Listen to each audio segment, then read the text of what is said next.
Nouveau webinaire sur la facture électronique. Comment la branche lait, donc la branche boisson du groupe Agrial, qui s'appelle Eclore, a réussi l'onboarding de ses fournisseurs. Alors, vous êtes déjà plus d'une trentaine de participants. Bienvenue à tous. On va attendre juste 1 à 2 minutes pour que tout le monde se connecte bien. Bon, je vais les entrées de personnes. De là.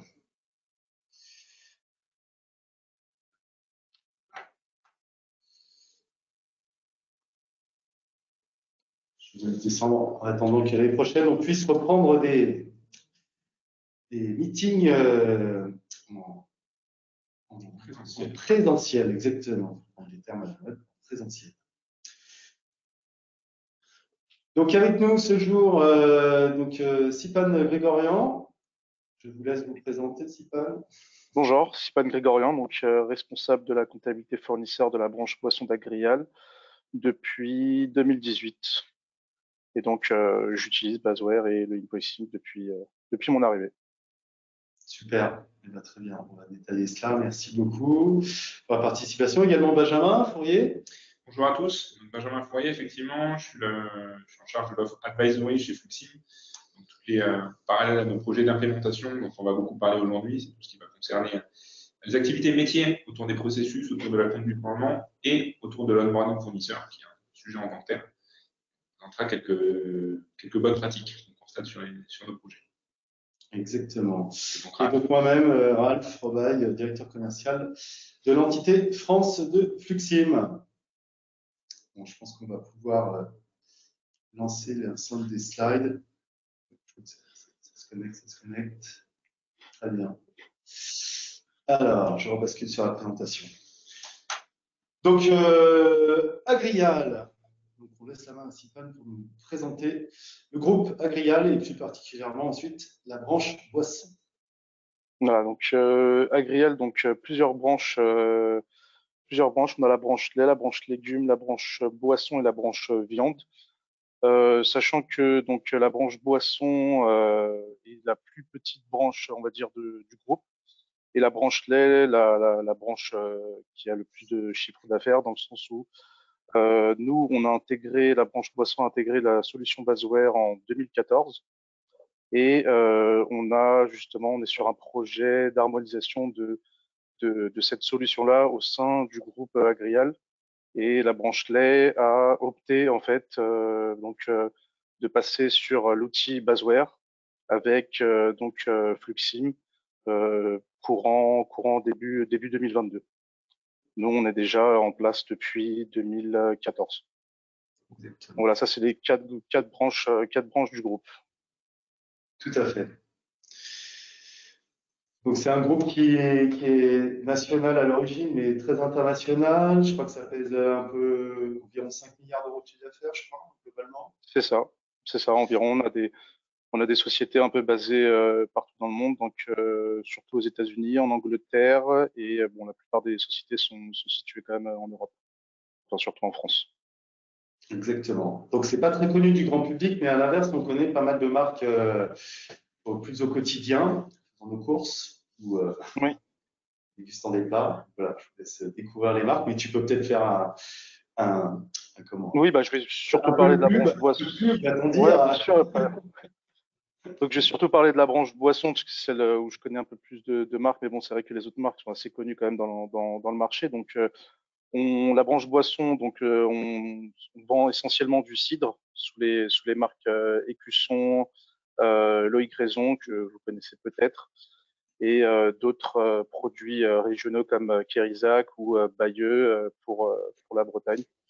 Et on a aussi la commercialisation de certains produits comme Sunny Delight ou Danao, et quelques limonades qui sont la plupart du temps exportées vers d'autres pays. Voilà, ça c'est la grande partie pour la branche boisson. Super. Très clair. Merci à vous pour cette introduction et présentation du groupe. Voilà. Alors rapidement, Fluxim, une société française également à l'origine, mais voilà, qui s'est exportée ces dernières années Nord-Amérique et également Asie. Voilà, donc on est un groupe aujourd'hui qui existe depuis 19 ans. Et donc on intervient sur toute la chaîne, ce qu'on appelle source to pay, hein, donc depuis le processus amont, donc sur toute la partie sourcing fournisseur, gestion des référentiels fournisseurs, gestion du contrat et des contrats généralement, voilà, tout type de contrat.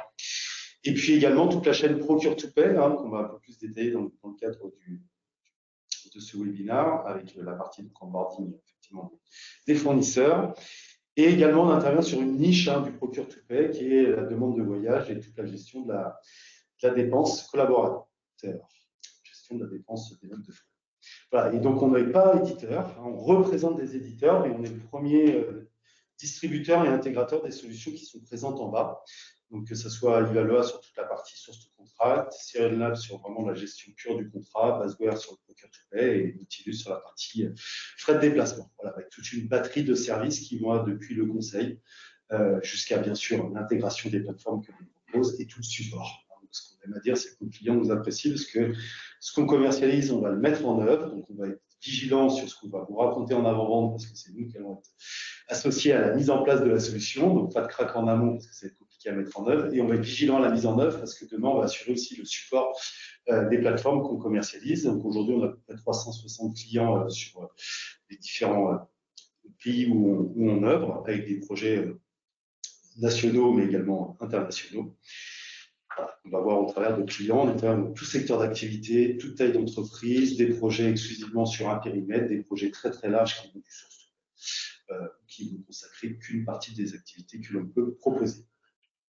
Donc ici, effectivement, merci encore Sipan d'avoir bien voulu témoigner de cette mise en place qu'on va détailler dans les slides qui suivent. Normalement, on est dans les temps sur l'introduction. Donc le sommaire. Donc on va faire, alors, comme on a 1 heure et qu'on a beaucoup de choses à présenter, mais surtout on va se concentrer effectivement sur le retour d'expérience d'Eclore. On va parler quand même de la nouvelle réglementation 2024 avec qu'est-ce qui nous arrive, hein, qui était prévu pour 2023, qui a été différé à juillet 2024. Mais bon, c'est quand même très proche. Donc on va parler de cette nouvelle réglementation. Vous faire un état des lieux de la facture électronique, effectivement, où est-ce qu'on en est, qu'est-ce qu'on peut faire aujourd'hui et comment l'avenir arrive. Et puis, effectivement, Benjamin va nous présenter les bonnes pratiques pour réussir l'onboarding fournisseur, qui reste tout de même un challenge dans pas mal de contextes. Et puis, donc, on a dit le retour d'expérience de, alors je vais dire la branche boisson, voilà, du groupe Agréal. Et bien sûr, on vous laisse un temps enfin pour solliciter à la fois notre client qui s'est prêté au jeu, mais également notre expert Benjamin ou moi-même sur les questions que vous auriez. Donc, nouvelle réglementation, je pense que tout le monde en entend bien sûr fortement parler. Hein, donc, très simple pour bien comprendre. Actuellement, on est dans un mode dit post-audit, hein, donc c'est-à-dire un contrôle a posteriori effectivement de l'ensemble des dépenses et chiffre d'affaires des sociétés. Et donc, l'idée pour beaucoup d'États, grâce à la technologie, hein, soyons clairs, et puis au renforcement des contrôles souhaités, c'est beaucoup d'États passent dans un modèle clearance où l'État devient effectivement un connecteur qui va permettre d'assurer la transition des données entre les acheteurs et les fournisseurs. Donc, c'est vraiment une tendance mondiale. Hein, on peut le voir sur le graphique en dessous, avec des pays qui sont très en avance sur ces sujets-là, donc les Nordiques, hein, voilà, qui ont pris de l'avance déjà il y a un certain nombre d'années. Également, tous les pays latino-américains qui sont vraiment dynamiques sur cette partie-là. Un exemple très récent à côté de chez nous qui est l'Italie, qui est passé depuis 2020 au full électronique. Hein. Voilà. Et donc la France suit le pas, hein, comme l'ensemble des pays en bleu, on va dire, pas complètement foncé, mais en bleu ciel non plus. On va dire en bleu roi, voilà, merci, en bleu roi, suivre le mouvement, exactement. Donc les enjeux, je disais, hein, la partie effectivement récupération de la TVA, c'est le premier vecteur d'intérêt effectivement des États, avec des pertes abyssales quand même mises en évidence. Et également cette nouvelle technologie qui va permettre de fluidifier fortement les échanges et donc de ne plus être en regard dans un second temps, mais bien être dans la dynamique à l'origine des échanges. Donc le calendrier de la réforme, hein, il a commencé en fait en 2015 avec la loi de notre président actuel qui voulait développer cette logique-là. À partir de 2017, effectivement, l'ensemble des entreprises qui travaillaient avec l'État devaient automatiquement déposer leurs factures sur le portail Chorus, hein, donc en B2J. Voilà. Donc 2024, hein, ça va commencer à concerner tout le monde. Alors en fait, ça va concerner tout le monde sur la réception de factures électroniques. Il faut savoir que les premiers qui vont être sollicités sur le sujet, ce sont les grands donneurs d'ordre, hein, donc les grandes sociétés, qui elles vont devoir émettre leurs factures en mode électronique. Et donc, on est tous concernés par un EDF, par exemple. Et donc, tout le monde va devoir assurer la réception de ces factures en mode full électronique. Voilà. Et puis, à partir de 2025, les ETI devront émettre leurs factures en mode électronique. Voilà. Et puis, les plus petites sociétés seront concernées à partir de 2026. Donc, mais ce qu'il faut bien prendre en compte, c'est qu'à partir de 2024, sur la réception, tout le monde va être concerné, pour au moins une partie de ces flux. Voilà. En France, encore beaucoup de papier, hein, clairement, aujourd'hui, mais de plus en plus, effectivement, des formats alors, historiques EDI, de plus en plus d'XML qui se développent, de ce qu'on appelle de l'interopérabilité, hein, de la connexion entre différents fournisseurs de services, mais aussi une forte tendance sur la génération de PDF. Dont le taux croît significativement, mais on va revenir dessus sur ce que va imposer l'État sur ce sujet-là. Donc le modèle retenu pour la France, c'est celui-ci. Ça se confirme vraiment fortement. Il y avait encore des interrogations il y a quelques mois sur le process qui allait être identifié.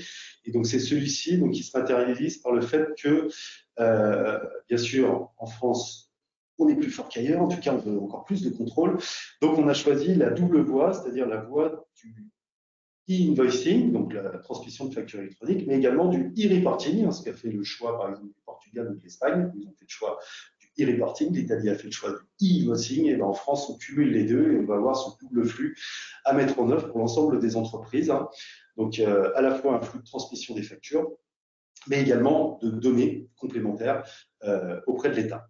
Donc, ce qu'on voit ici, c'est que pour les petites structures, on pourra travailler en direct avec l'État. Évidemment, je n'ai pas énormément de flux, je suis capable, je n'ai pas la dimension informatique nécessaire ou tout simplement les outils pour pouvoir communiquer directement avec l'État.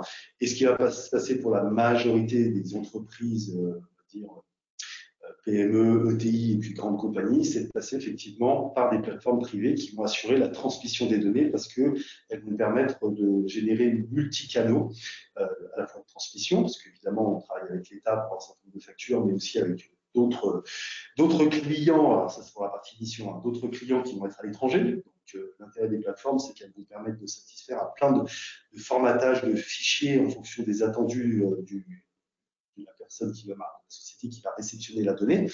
Et également, vous voyez ici, une plateforme privée de réception, hein, donc là on est dans le cas de Cloud, hein, qui réceptionne ces factures, avec le fait d'avoir une plateforme qui va permettre également à mes fournisseurs d'avoir différents canaux pour pouvoir transmettre cette facture. Donc ce qu'on voit, c'est que l'entreprise A transmet sa facture, celle-ci va être reroutée directement à la plateforme B qui assurera la transmission à l'entreprise B, mais également qui basculera cette information à l'État, à la plateforme, pour être précis, à Chorus Pro qui transmettra l'information à l'administration fiscale, qui fera que, comme à titre privé, vous le voyez tous, quand on reçoit notre déclaration fiscale, elle est pré-remplie avec un certain nombre d'informations issues, entre autres, de notre employeur.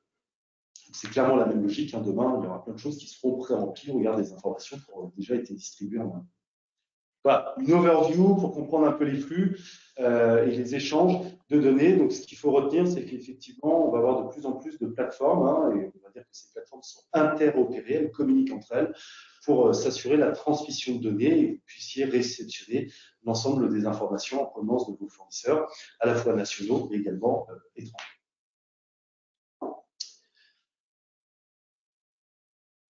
Alors, j'en ai parlé quelques instants préalablement, hein, c'est dire qu'effectivement, donc jusqu'à présent, beaucoup de sociétés ont mis en place la dématérialisation de factures, hein, donc ce qu'on appelait recevoir une facture papier, la numériser dans un scanner, mettre une couche d'ossérisation qui allait donc lire et essayer d'interpréter des données en reconnaissance sur la facture, associée avec une opération humaine de vidéocodage pour faire un contrôle et un enrichissement et vérification des données déjà reconnues par le système OCR pour générer un PDF qui permettait d'entrer dans le système Chase2Pay ou directement l'ERP pour être traité.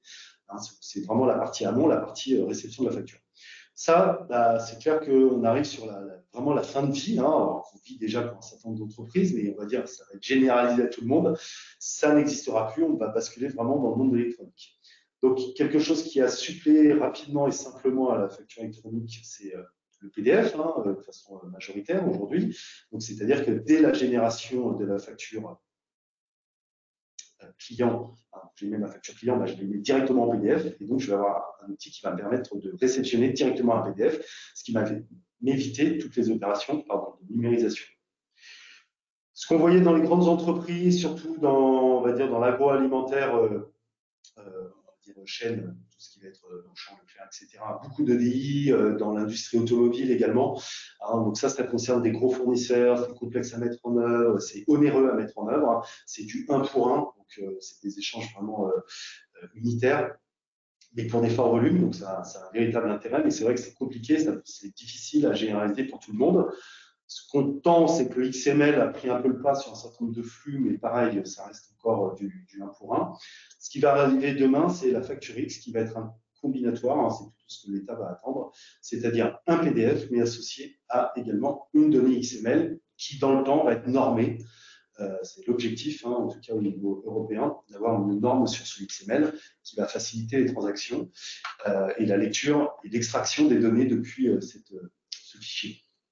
Ces fichiers. Donc c'est vraiment, voilà, c'est ça qu'il faut prévoir. La solution PDF va être une solution transitoire pour arriver à ce modèle-là. Donc aujourd'hui, ça marche très bien le PDF, c'est vraiment puissant, simple à mettre en œuvre. Mais demain, effectivement, on va évoluer vers cette combinaison, donc une image interprétable par l'homme avec une donnée électronique exploitable par l'informatique. Okay. Donc voilà, donc ce que je vous évoquais, hein, donc les plateformes OCR, hein, même OCR plus PDF, tout ça, ça va se tarir. Hein. Voilà, effectivement, toutes les plateformes OCR ont évolué à pouvoir faire de la lecture PDF. Mais le problème, c'est qu'elles sont toujours sur cette technologie de lecture, hein, donc c'est-à-dire c'est de l'interprétation avec de l'erreur sur la qualification de la donnée. L'intérêt de passer sur une plateforme invoicing, c'est qu'on sécurise complètement l'extraction de la donnée. Hein. Électroniquement, un 8, c'est un 8. En termes de lecture, un 8, ça peut être interprété comme un B, pour bien comprendre le cheminement. Donc, on est sur un mapping de champ, donc on sécurise complètement le flux. On va proposer plusieurs canaux à nos fournisseurs pour pouvoir transmettre leurs factures. On va voir dans le détail après. Il n'y a donc plus d'opérations à vérifier, plus de vidéocollage, plus vraiment d'intervention humaine sur ce sujet-là. On n'a plus besoin, bien sûr, d'archiver ces factures. Elles vont rentrer directement dans un coffre-fort électronique. Hein. Elles sont signées, horodatées et elles ne bougent plus de ce coffre-fort. En cas de contrôle fiscal, c'est là qu'on vient checker la pièce d'origine. C'est sur les points. Donc, bon, c'est un exemple au sein de Basware. Hein, il y a un certain nombre d'outils. Ce n'était pas l'objectif de présenter la solution Basware, mais c'est de se dire, demain, il faut se doter effectivement d'une plateforme qui permet vraiment de proposer à nos fournisseurs multicanaux de réception des factures. Hein, parce que, on l'a dit, voilà, demain, il y a Horizon 2024 pour la France, mais ça va concerner une partie des flux. Il y aura toujours des petits fournisseurs pour lesquels on peut proposer une logique de saisie, hein, de pouvoir effectivement élaborer directement en ligne leurs factures. Hein, pour les, vraiment, voilà, on a des cas d'exemple dans l'ambulatoire, dans les écoles, où des professeurs, par exemple, viennent saisir leurs factures unitaires. Hein, ça simplifie le processus. Bon, le PDF, je vous en ai parlé, c'est quand même la grande, voilà, c'est ce qui se développe massivement parce que c'est simple en pragmatique. Le papier, hein, bien sûr, vous recevrez potentiellement toujours du papier, en tout cas un certain temps, même de fournisseurs étrangers. Donc, il faut pouvoir avoir une solution qui va asseoir cette réception. Donc, on voit bien que ces différents canaux vont basculer dans une plateforme commune pour vous restituer une information unique, quel que soit le mode de transmission du fournisseur, avec effectivement un archivage et un coffre-fort. Bon, on en parle, mais c'est vrai que c'est un certain. Donc, il y a l'État qui impose, mais il faut se dire que voilà, plein d'entreprises ont déjà fait ce pas de basculer historiquement sur des plateformes de numérisation, puis plus récemment sur des plateformes électroniques. Mais il y a vraiment, c'est pas juste faire plaisir à l'État ou satisfaire les obligations, il y a aussi vraiment des économies et des enjeux que va nous présenter un petit peu plus en détail, effectivement, CIPAN dans sa restitution de projet. Voilà. Et des économies à plusieurs échelles, hein, on voit ici. J'avance parce qu'on a beaucoup de choses à voir. Effectivement. Donc, merci Ralph de prendre la main pour vous présenter quelques bonnes pratiques autour de l'onboarding fournisseur avant qu'on passe autour du cas d'Eclore avec CIPAN. Vous verrez comment est-ce que lui a mis en œuvre ce que je vais essayer de vous présenter ici. Donc on l'a vu, beaucoup d'évolutions, beaucoup de choses à faire, des outils à implémenter, mais tout ça va partir d'une chose, c'est logique sur l'onboarding fournisseur, c'est votre donnée fournisseur. Ce dont on se rend compte sur la plupart de nos projets, c'est que en fait, nos clients n'ont pas forcément travaillé depuis longtemps sur la qualité de leurs données fournisseurs. C'est logique quand on a des bases qui sont un peu disséminées au sein de différents systèmes dans l'entreprise. On peut avoir des cas où on a des doublonnages de fournisseurs, on a des données dont la qualité se dégrade un petit peu. Voilà, on met pas toujours le SIRET, on n'a pas toujours la bonne information de contact, on a des adresses qui ont été modifiées, qui sont pas mises à jour.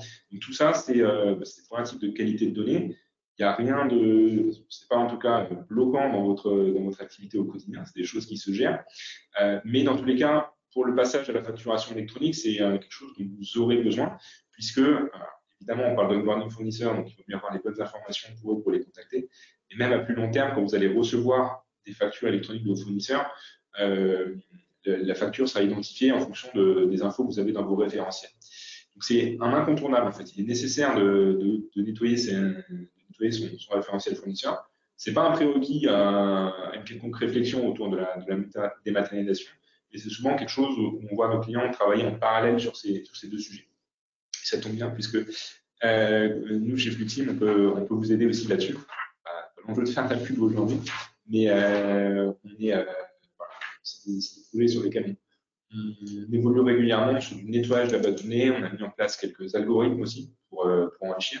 Puisqu'en fait, ce qu'il faut voir, c'est que c'est un travail qui paraît souvent assez titanesque, mais qui peut largement être automatisé, être optimisé avec du recours à de la data externe, notamment, pour donner un exemple, il y en a d'autres.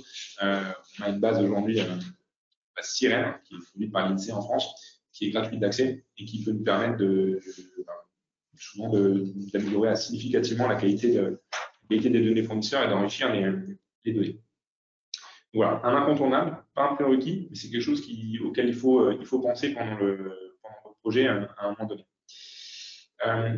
Là, si vous le voulez bien, on va se mettre dans un cas un peu plus applicatif. Vous mettez en place des outils similaires à ceux que Ralph a présentés dans la première partie, et vous allez vouloir vous équiper d'un outil qui va vous permettre d'acquérir, de recevoir des facturations, des factures électroniques. Cet objectif-là est clair. Et on verra dans le cas d'Eclore que c'était clair aussi pour eux. Ils mettent en place un outil pour recevoir de la part des fournisseurs des factures électroniques. Par contre, ce qu'on va voir, et ça aussi, vous allez voir le parallèle avec la présentation qu'a fait Ralph, c'est que le moyen de parvenir n'est pas le même. Par exemple, tout à l'heure, on parlait des formats de factures éligibles. Je reprends l'exemple de l'EDI. Vous n'allez pas le mettre en place avec chaque fournisseur. Donc, nous, on est plutôt sur une approche où c'est d'adapter ce qu'on va proposer à nos fournisseurs pour faire en sorte qu'on reçoive de leur part des factures électroniques, quel que soit le format qu'on aura à la fin. Dans tous les cas, la réponse, elle ne peut pas être uniforme. Vous avez des bases de fournisseurs de milliers ou de dizaines de milliers de fournisseurs. Vous n'allez pas traiter le fleuriste du coin de la rue comme vous traitez un EDF ou Orange. Ça paraît logique. Mais du coup, ça nécessite d'avoir une approche que nous, on recommande de l'avoir en 3 temps. Une première partie de segmentation, ensuite une stratégie en fonction des segments qu'on a définis, et après, derrière, sur l'exécution et le suivi, on verra qu'il y a des choses à faire. Donc, on va passer ces trois étapes. On va pouvoir passer au retour d'expérience de CIPAN. Si vas-y, je peux passer en 7. OK. Donc, le premier point, un onboarding adapté, ça nécessite de connaître sa base. Donc, sa base, on va partir du principe qu'elle a été nettoyée, comme on disait tout à l'heure. On a des fournisseurs qui ont été dédoublonnés, on a des fournisseurs qui ont été enrichis, on les connaît bien, on sait identifier leur SIRET, etc. Là, l'objectif, on parle d'adaptation, encore une fois, sur une base qui est potentiellement assez élevée en volume. L'adaptation a des limites, on ne va pas aller parler à chaque fournisseur indépendamment. Donc, Donc, tout l'enjeu de cette segmentation, elle va être de constituer des lots homogènes de fournisseurs qui ont les mêmes caractéristiques, sur lesquels il y a les mêmes enjeux, pour tout simplement voir lesquels seront prioritaires, sur lesquels vous avez plus d'enjeux à sécuriser l'intégration des factures. On va le voir dans les étapes après, mettre en place un canal plus sécurisant et avoir un meilleur suivi de l'onboarding. Et pour lesquels est-ce que vous allez faire un 80-20 pour voir quels sont vos fournisseurs qu'il faut sécuriser. Ce 80-20, il peut se faire assez logiquement et assez intuitivement sur la base de la dépense. Ça paraît logique quand on parle de criticité des fournisseurs, mais ce n'est pas le seul critère à prendre en compte. Évidemment, ici, on parle de facturation fournisseur. Donc, la volumétrie de facture fournisseur est aussi potentiellement un des enjeux à prendre en compte. On peut aussi avoir d'autres idées, d'autres critères. Ça va dépendre un peu de votre secteur d'activité, ça va dépendre de votre existant. Mais ce qu'on a généralement comme critère à prendre en compte pour la constitution de ces segments, ça va être encore une fois la qualité des données. Je reviens dessus. Sur ceux pour lesquels on a beaucoup d'infos et qu'on connaît bien, on va pouvoir avoir des actions qui sont peut-être un peu plus ciblées, un peu plus précises. On peut aussi avoir certains cas particuliers, notamment par rapport à la criticité, l'importance dans le business. On peut aussi avoir dans certains cas, vous n'avez peut-être pas attendu d'être contraint par la loi pour mettre en place des choses, donc vous avez peut-être des fournisseurs qui sont déjà sous EDI, qui ont déjà des processus et des pratiques de facturation particulières. Donc tout cela, c'est des critères qu'on va prendre en compte pour définir des segments. Et ensuite, sur chacun de ces segments, on va pouvoir appliquer une solution. Et c'est ce qu'on va voir dans le slide suivant. Voilà. Vous avez défini votre segment A, vos fournisseurs importants, votre segment B, vos fournisseurs un peu moins importants, et votre segment C qui est le tout venant.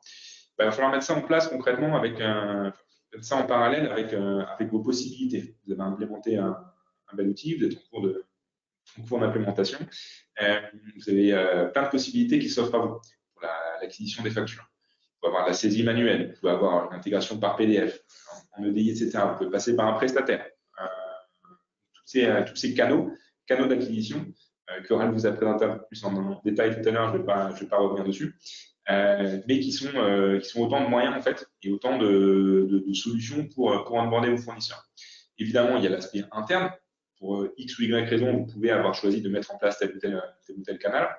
Mais dans l'idée, c'est de trouver une solution qui pour votre entreprise, va vous sécuriser, va être possible être compatible avec vos processus et avec votre ambition, et de proposer les canaux qui vont bien à chacun des fournisseurs pour qu'ils vous transmettent des factures sous le format qui est le plus adapté. L'idée, c'est de trouver la balance entre l'équilibre, entre ce dont vous avez besoin, ce qui est possible pour votre entreprise et ce qui est souhaitable pour vos clients. Donc, pour résumer, vous avez défini des lots de fournisseurs, vous avez trouvé des canaux pour chacun, et maintenant, vous allez falloir leur communiquer tout ça, vos fournisseurs, et puis suivre comment est-ce qu'ils arrivent à s'onboarder, donc à envoyer leurs factures sous le canal que vous avez défini. Donc, exécution et suivi. Ouais, je prends la main. Vas-y. Ouais, donc ce qu'on dit, c'est qu'effectivement, il faut définir la mise en place d'une cellule d'activation, donc qui va s'occuper d'onboarder les fournisseurs, qui va suivre les retours, voilà, la collecte des informations à la prise de contact, ce qu'on disait. Voilà, souvent, on a un référentiel fournisseur, mais parfois, on a toutes les informations, le CIRAT, etc. Mais qui est le contact dans l'entreprise? Voilà, c'est un vrai sujet. Est-ce que c'est à la comptabilité client? Est-ce que c'est à l'informatique? Est-ce que c'est dans un autre département? Voilà, donc il va falloir effectivement trouver les bonnes personnes pour pouvoir les solliciter. Il va falloir vraiment penser à réaliser, donc on va redétailler ça, mais effectivement des kits de support, des kits permettant de supporter la communication interne et externe, donc ça c'est vraiment un point clé. Harmoniser, donc avoir aussi une communication au niveau des fournisseurs, donc définir des scripts effectivement de communication. Il va falloir avoir également une sensibilisation auprès des équipes comptables, des acheteurs, mais aussi de tous les interlocuteurs qui sont en contact avec les fournisseurs. Voilà. Et puis mettre en place des KPI pour suivre effectivement l'évolution. Donc on le voit ici pour vous donner juste un petit overview, mais si on dit sur une base de 1500 fournisseurs, on estime, voilà, c'est une estimation, mais qui s'appuie sur du factuel, que 10% vont être déjà inscrits, en tout cas vont connaître déjà le processus de transfert de factures sous un format électronique, donc sont déjà alertes sur le sujet. Vous en avez 25% qui vont être autonomes, vont se débrouiller effectivement avec ce que vous leur livrez comme information juste par le biais de communication email et de guide fournisseur pour s'auto-administrer, pour s'enregistrer sur la plateforme et communiquer leurs données. Voilà. Et puis vous allez avoir quand même une grosse partie qu'il va falloir accompagner et c'est pas à négliger. Et donc il faut voilà, un peu des métriques à prendre en compte, à savoir ce qu'il va falloir mettre en action. Donc, on va avoir pour une base de 1500 fournisseurs environ des campagnes emailing de l'ordre de 3800 emails entre les envois initiaux puis les relances. Voilà. Vous allez avoir à peu près 500 fournisseurs qu'il va falloir qualifier un peu plus finement. Hein, on ne va pas avoir suffisamment d'informations préalablement. Il va falloir prendre en compte à peu près 2500 appels avec des relances, hein, généralement jusqu'à 2 relances, de suivi, il n'y arrive pas, c'est pas explicite, ou ça ne convient pas, ou ça n'a pas bien marché, voilà, donc un suivi. Voilà. Des aides, mettre en place effectivement des rendez-vous pour certains fournisseurs, il va falloir les aider un peu plus dynamiquement potentiellement. Alors, c'est pas tous, hein, voilà, mais ça nous donne des métriques aujourd'hui au regard de la conduite de changement d'une façon nationale qu'il y a à opérer. Voilà. Et puis, certains fournisseurs, on peut les aider du stratégique pour le dépôt de la première facture, histoire de valider que tout se passe conformément, parce qu'il est important pour vous. Et ça, on peut donc définir que ça va être une cellule interne ou une cellule externe, hein, d'ailleurs sous-traiter cette prestation d'onboarding fournisseur. Donc, voilà, il ne faut pas négliger toute la partie communication, communiquer sur le site internet, établir un kit fournisseur, bien sûr. Sur du sujet, on vous apporte plein de modèles, plein d'exemples, mais va falloir les personnaliser, mettre en place des emails, le site internet, voilà, des scripts d'appel hein, sur la relance auprès des fournisseurs. Pas négliger un point, c'est de se dire tous les futurs fournisseurs, du coup, c'est définir avec le juridique et les achats, le fait que ça soit embarqué dans les clauses contractuelles de tous les futurs fournisseurs, comme ça il n'y aura pas d'ambiguïté pour le futur, ça sera déjà défini. Des KPI, effectivement, pour poursuivre. Juste un mot, parce que je pense qu'on n'est pas très en avance. On est bien, ça va. Juste un mot quand même. Mais non, oui, effectivement, l'idée, on a mis en place notre stratégie d'onboarding des fournisseurs. En gros, on a adapté un canal d'acquisition à chacune de nos typologies de fournisseurs, chaque type de fournisseur. On a mis en place des actions de com pour les en informer et poursuivre leur bon onboarding. Ce qu'il faut aussi, c'est avoir des KPIs à un niveau un peu plus global et définir un peu plus en amont du projet. Pour 2 raisons. La première, c'est de définir assez tôt en fait quels sont les objectifs du projet, parce que ça met tout le monde sous tension. Et la deuxième, tout le monde sous tension dans l'équipe projet. Et le deuxième sujet, c'est que ça va mobiliser en termes de conduite du changement. Le plus tôt on définira ces KPIs, le plus tôt on sera équipé pour déployer l'outil qu'on est en train d'implémenter et surtout pouvoir témoigner du succès. On va le voir, c'était une des clés dans les actions qui ont été prises dans le cas Eclore, auxquelles on va pouvoir passer maintenant. Juste avant, 2 exemples pour illustrer effectivement des cas clients dans d'autres configurations. Donc là, dans du produit frais, dans une activité très proche, 30 000 factures par mois, hein, donc voilà, un volume d'à peu près un peu moins de 400 000 factures annuelles. Vous voyez, pareil, le démarrage du projet, voilà, et comment ça se lance. Et vous voyez, en 5-6 mois, là, ça a été opéré directement par les équipes comptables du client. Hein, voilà, mais près de 600 fournisseurs embarqués, et vous voyez, environ 40% de factures électroniques, bon, sachant qu'ils ont des gros volumes, avec beaucoup de petits fournisseurs. D'accord ? Multitude de petits fournisseurs, donc aussi des complications. Donc, on a embarqué une grosse partie du volume automatisable au regard des gros fournisseurs des plus conséquents. Un autre exemple dans l'affichage publicitaire, voilà, pareil, embarqué par les comptables fournisseurs, environ 10 000 factures par mois, donc un peu 170 000 annuels. Vous voyez, donc là, on est monté jusqu'à 85% de factures électroniques. Voilà, alors ça, c'est la période de forte Covid. Les mois en dessous, mais bon, c'est redescendu évidemment, mais on est quand même aujourd'hui, on est stagnant là, sur les derniers chiffres à 75% de factures reçues électroniques. Sur des niveaux élevés. Comment ? Sur des niveaux élevés. Sur des niveaux élevés, exactement. Hein. Voilà. Alors, principal qui nous écoute religieusement depuis tout à l'heure. C'est ça. Peux-tu nous conter un peu déjà le contexte, poser un peu le tableau, voilà, qu'on ait une overview de ton projet, comment il s'est passé à l'origine? C'est ça. Donc voilà, je vais vous présenter un peu l'environnement Eclore et comment on a mis en place Baseware. Donc même si j'étais pas là en 2014 pour la mise en place de l'outil, cet outil a été mis en place en fait avec l'ancienne équipe du pôle fournisseur qui était située à Livaro en Normandie. Et en 2018, en fait, la direction a pris la décision de rapatrier le pôle fournisseur au siège à Issy-les-Moulineaux. En 2014, on était environ 6 comptables et actuellement, on n'est plus que 4 comptables. À l'année, comme vous pouvez le voir Pardon, sur je me permets. Alors que la société a continué de croître, hein, c'est pas dû à une Non, non, réduction bien sûr, de c'est l'activité, surtout à hein. la mise en place, de Baseware et de l'OCR, qu'on utilisait, qui s'appelle Readsoft, qu'on a installé également en même temps que Baseware. Donc Readsoft, c'est un outil d'OCR en fait qui nous permet de scanner nos factures et d'ensuite de faire des vidéocodages dans un outil qui s'appelle le Verify.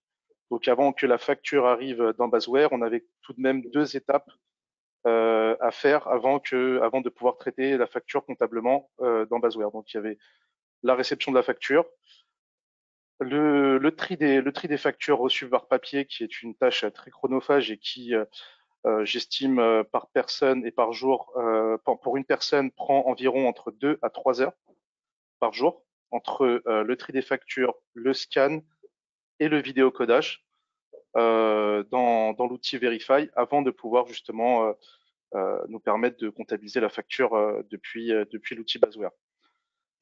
Donc, comme vous pouvez le voir, donc on a environ à peu près 30 000 factures pour la branche boisson, sachant que de l'autre côté également, dans la branche lait qui a opté pour la solution Baseware, on est plus vers les 180 000 factures par an.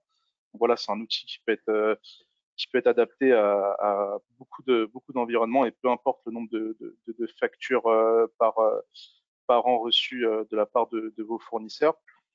On travaille donc à peu près environ avec 1500 fournisseurs actifs. Donc, en effet, comme Benjamin l'a pu le dire et Ralph, on a également dans nos fiches pour tous les nouveaux fournisseurs, dans nos fiches d'ouverture de compte, mis en place justement une coche dématérialisation de factures pour tous les nouveaux fournisseurs intégrant le groupe Agrial.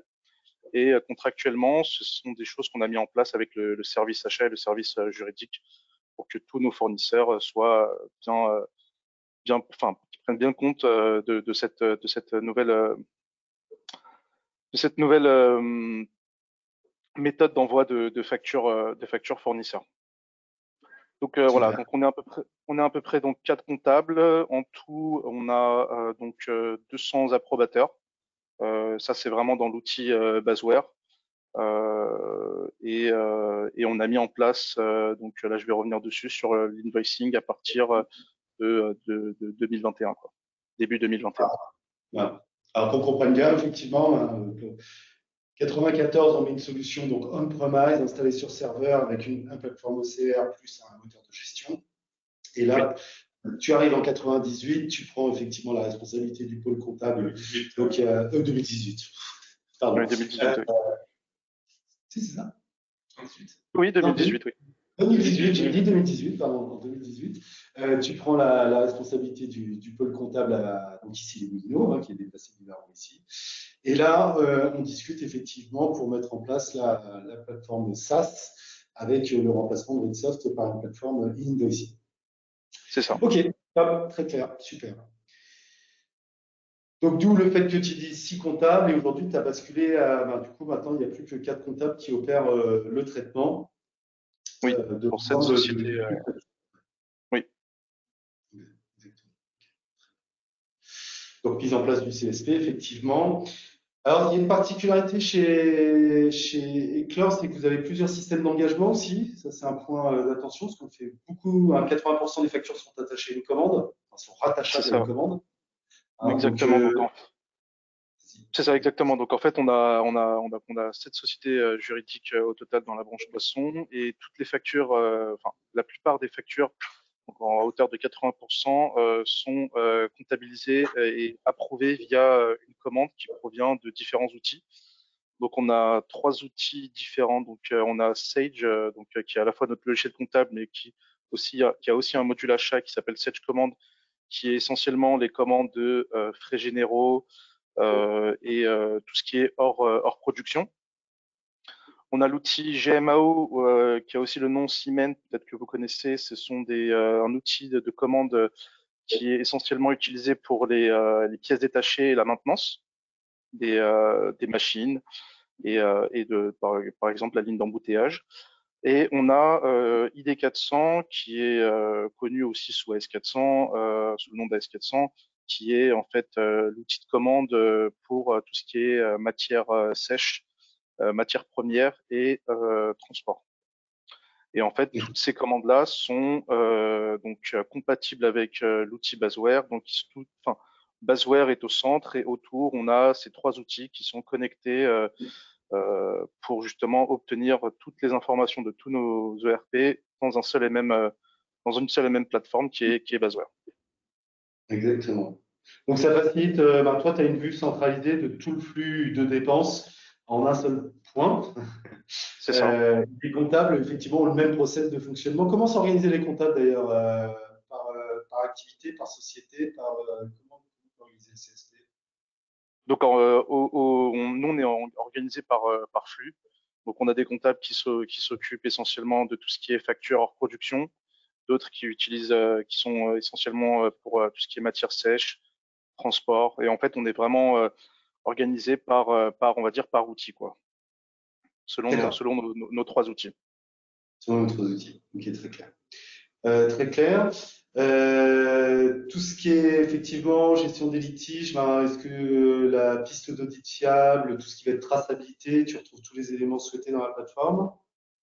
Oui, parce que en fait, Basware nous propose des systèmes de KPI, de litige, de services de litige et de systèmes de collaboration. C'est en fait mis en place et c'est bien mieux que de passer par mail. En fait, au lieu d'avoir des centaines de mails et d'échanges avec que ce soit un service interne ou externe, on peut depuis Basware directement paramétrer les adresses mail de tous les fournisseurs pour justement communiquer en cas de litige ou d'écart entre la commande et la facture, à la fois avec donc les fournisseurs et également avec les services en interne, que ce soit le service achat ou le service approvisionnaire qui sont censés passer des commandes et faire les réceptions des commandes. Donc ça, c'est un outil et ça nous permet vraiment de centraliser tous les éléments autour de la facture pour essayer au plus vite de traiter les factures en litige et également d'échanger avec les fournisseurs et les services en interne. Ok. Alors, là, c'est pour montrer effectivement un peu l'évolution du volume de fournisseurs embarqués et puis du coup l'évolution du nombre de factures électroniques reçues. Donc le projet, on a démarré en fait l'installation de la plateforme en décembre 2020, mais le projet effectivement compte tenu clôture, etc. Je crois que vous avez commencé en mars-mai, c'est ça? C'est ça. On a Le commencé paramétrage proprement dit. exactement. On a commencé en mars, avril. Oui, après la clôture annuelle, exactement. Et on a pris du temps en fait au démarrage parce que j'insiste beaucoup sur le fait que les bases de données fournisseurs doivent être vraiment solides avant de pouvoir s'embarquer sur l'onboarding fournisseur parce que c'est la clé en fait du succès de l'onboarding fournisseur. C'est vraiment la base de données fournisseur solide avec les numéros de T20 intracommunautaires, les numéros de SIRET et bien évidemment, si possible, les contacts pour justement vous permettre d'aller plus vite que nous on l'a été, on va dire, dans le sens où il faut avoir vraiment les contacts pour lancer les campagnes quoi. Ok. Et donc, ce qui s'est passé, c'est qu'à partir le projet lui-même, le paramétrage de la plateforme, la mise à disposition des données, ça a été jusque juin à peu près, 2 mois et demi, C'est 3 ça. mois. Oui, avec des tests Ensuite, en interne. on laisse l'application décoller un peu toute seule, juste avec des campagnes emailing, et là, on voit que ça coince. Exactement.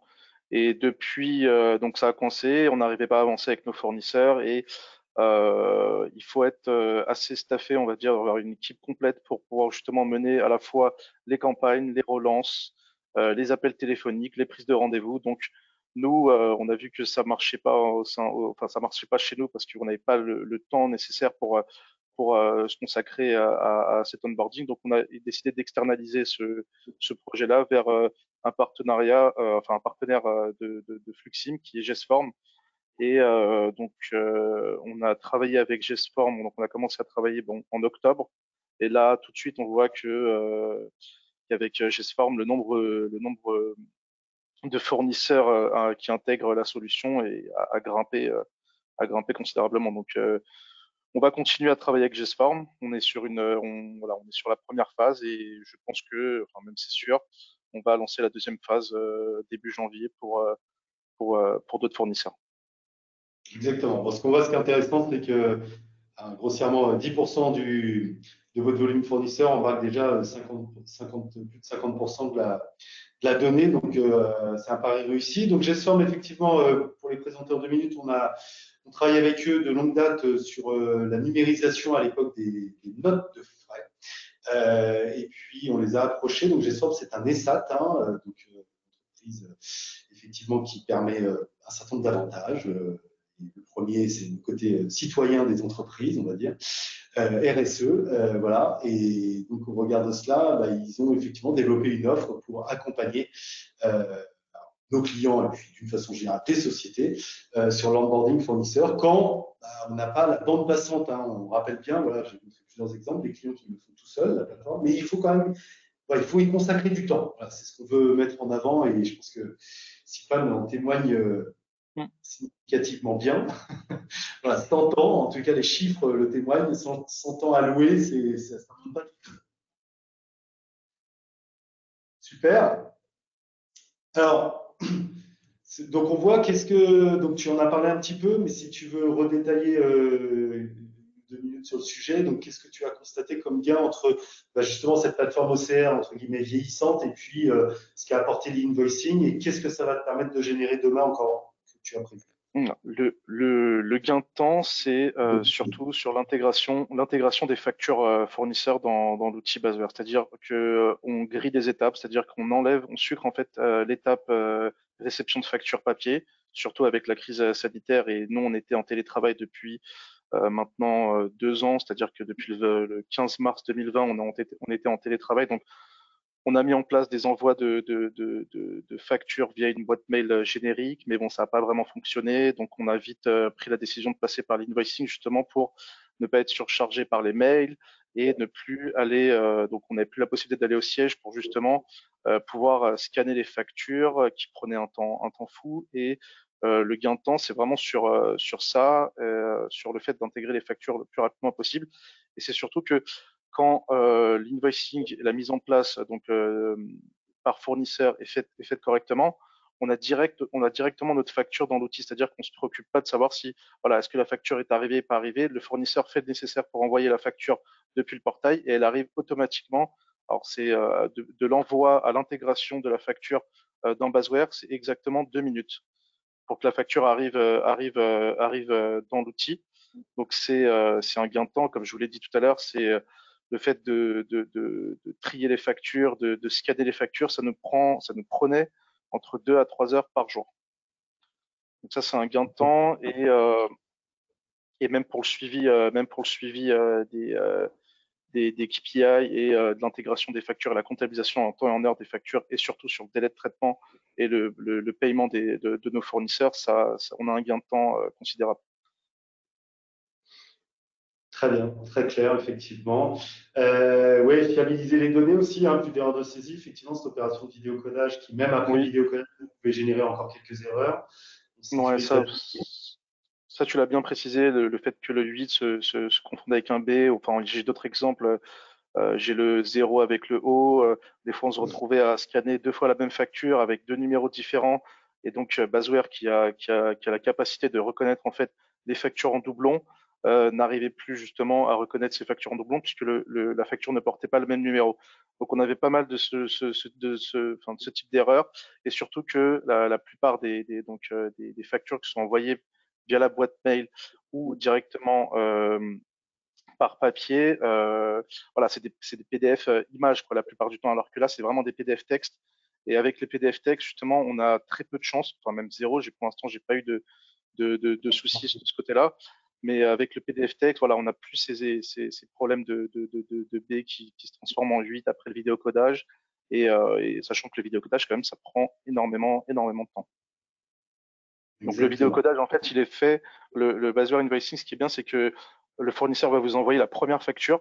Une fois que la première facture est arrivée, donc l'équipe Baseware va mapper les champs que vous avez mentionnés comme obligatoires sur chacune des factures au moment de,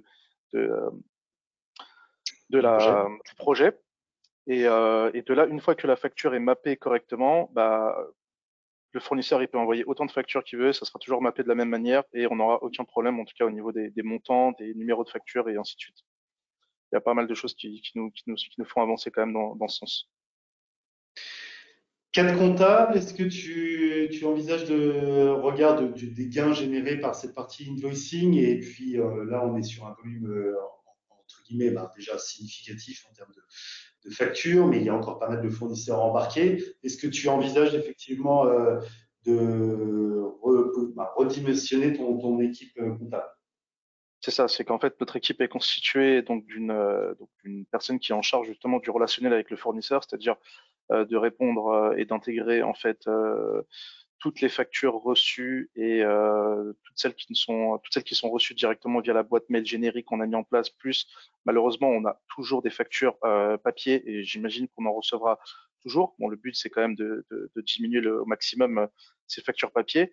Mais oui, on a une personne qui s'occupe essentiellement de faire le scan, de vidéocoder toutes les factures, de regarder la bonne intégration dans Baseware et de répondre à tous ces fournisseurs. Donc, si jamais voilà, on est amené à intégrer, à amener tous ces fournisseurs via le invoicing, voilà, on serait peut-être amené à se séparer d'une nouvelle personne au sein du pôle fournisseur pour être plus que trois. Ok, top. Et dernier point, si c'était à refaire, bon là on voit que c'est bien parti, cette brique invoicing, si c'était, dernière fois, si c'était à refaire, qu'est-ce que tu conseillerais à tout l'auditoire qui t'écoute? Alors, moi, ce que je conseillerais, c'est vraiment, je reviens toujours dessus, mais sur la base fournisseur. J'aurais peut-être dû aller consacrer plus de temps sur la base fournisseur avant de lancer la campagne. Je pense qu'on j'y serais allé, enfin, j'aurais pu intégrer beaucoup plus de fournisseurs plus rapidement.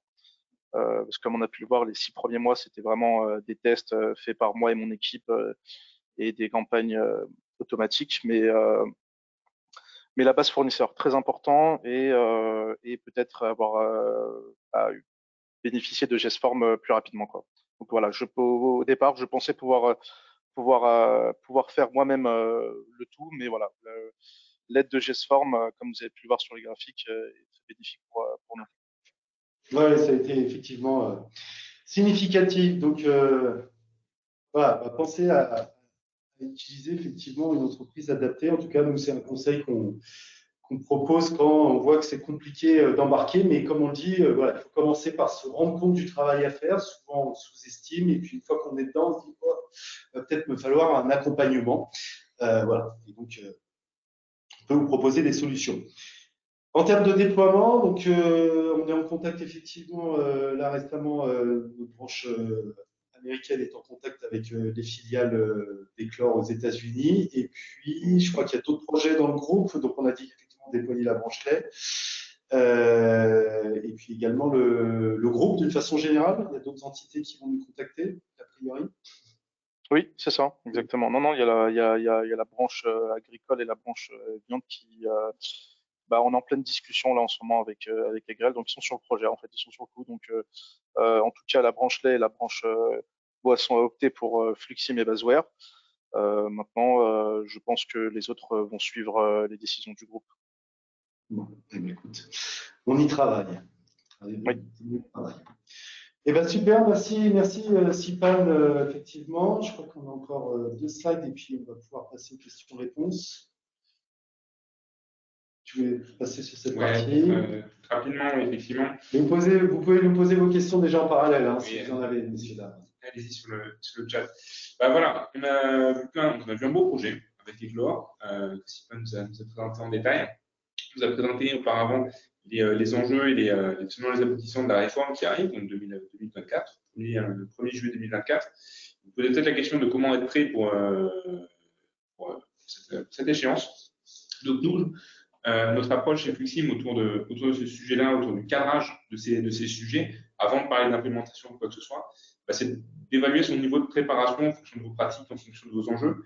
Et ce niveau, on l'évalue autour de 3 piliers. Je vais commencer par celui du milieu, je vais être un peu non conventionnel dans l'ordre. C'est le référentiel fournisseur. Je ne vais pas m'attarder dessus parce que confère tout ce que vient de dire Sipan, et je pense que son retour d'expérience sur ce sujet-là était assez prégnant. Évidemment, on a parlé aujourd'hui beaucoup de l'onboarding fournisseur. C'est une condition pour réussir sur l'onboarding fournisseur. C'est à un moment donné dans votre projet, le plus tôt est le mieux, mais ça peut être en parallèle aussi, d'avoir un référentiel fournisseur normalisé et à jour. Vous aurez besoin aussi d'un portail, évidemment, un portail multi-canaux. On a beaucoup parlé de Basware à travers le cas d'Éclore.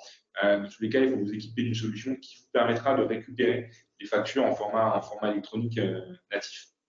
Dernier point, et non des moindres, encore une fois, je vais faire le parallèle avec le cas d'Éclore.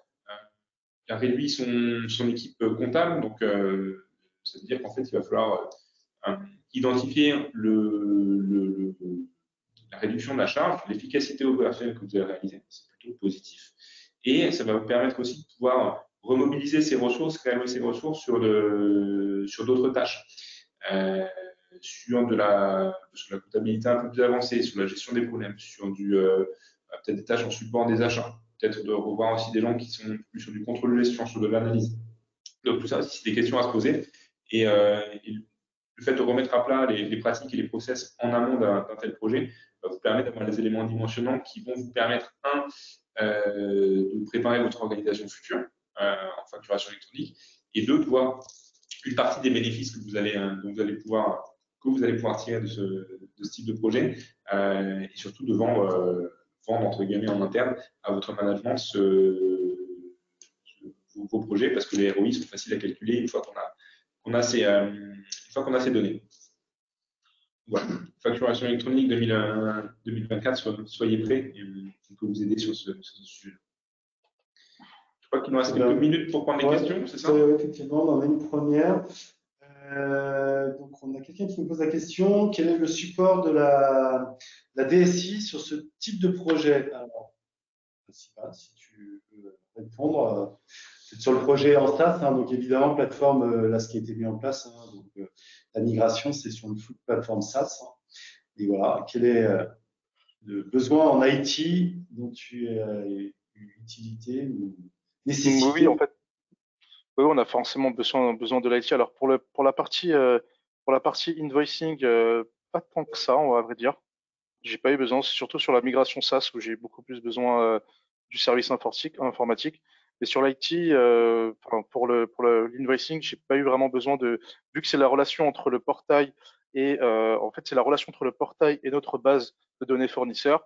C'est vraiment les tâches sont vraiment purement opérationnelles, c'est-à-dire comptables, enfin métier quoi, pour les comptables et Basware quoi, et aussi le portail. Donc, pas vraiment besoin de relation avec l'IT sur l'onboarding. En revanche, sur Basware, là, sur la partie invoice, hein, sur le process de gestion.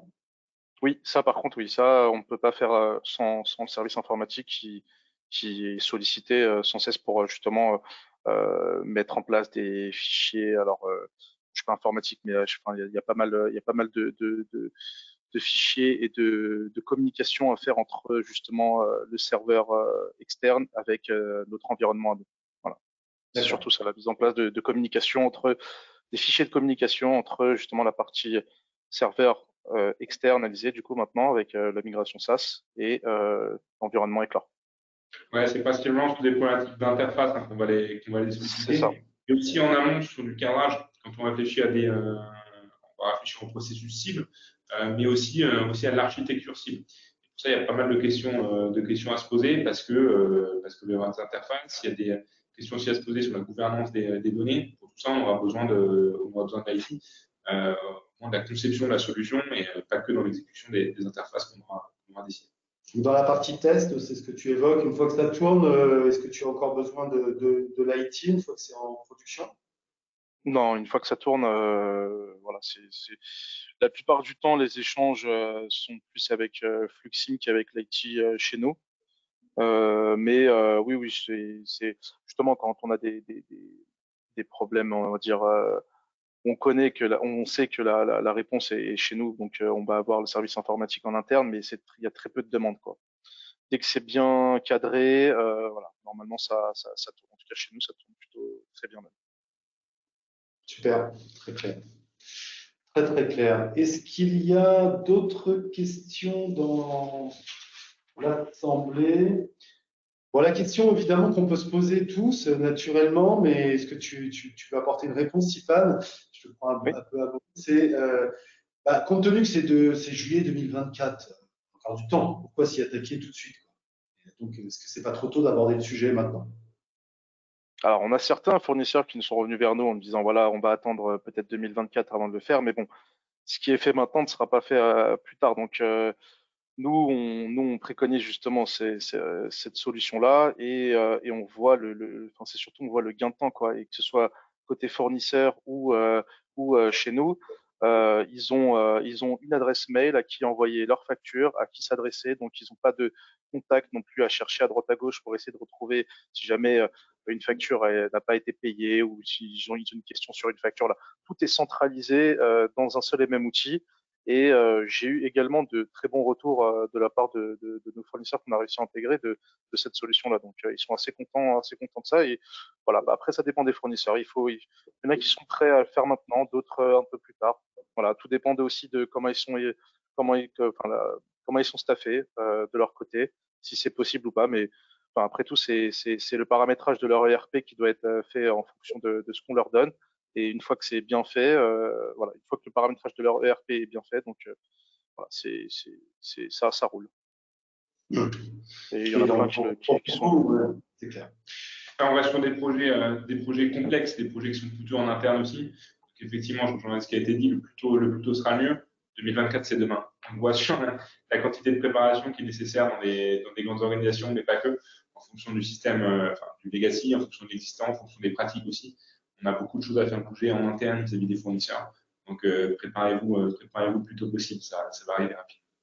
Alors, sachant que évidemment l'onboarding sera facilité compte tenu de l'obligation, ça c'est certain. Tout le monde dira spontanément, mais on voit quand même qu'il y a un cheminement, il y a aussi une conduite de changement interne sur le processus, et puis qu'il y a des gains, hein, ouais, des gains de productivité. Donc, s'il y a des gains, pourquoi attendre pour pouvoir les faire rapidement. Voilà. Et puis, effectivement, autre point non négligeable, c'est qu'il est certain, on regarde le nombre de sociétés non équipées aujourd'hui qui aura un boulet d'étranglement et que tout le monde ne pourra pas être servi dans les temps. Donc, il y a aussi se prémunir de cela en anticipant à réaliser son projet. Ok, très bien. Merci beaucoup, Sipan. Je vois pas d'autres questions. Je pense qu'on est, voilà, on est dans le timing souhaité. Écoutez, vous étiez près au haut du pic, un petit 50 présents. Donc, bravo. Merci beaucoup de votre participation. Au plaisir d'avoir de vos nouvelles. Vous avez nos coordonnées. On vous renverra une synthèse de la présentation. Et puis, merci encore, Sipan, pour le temps qui est compté. Alors, on le sait, d'avoir libéré ce temps. Un exercice toujours sympathique à faire pour avoir aussi un rendu. Hein. C'est sûr. Avec plaisir. Merci à vous. Très bien. Eh ben, merci à tous. Au plaisir. Au revoir. Au revoir.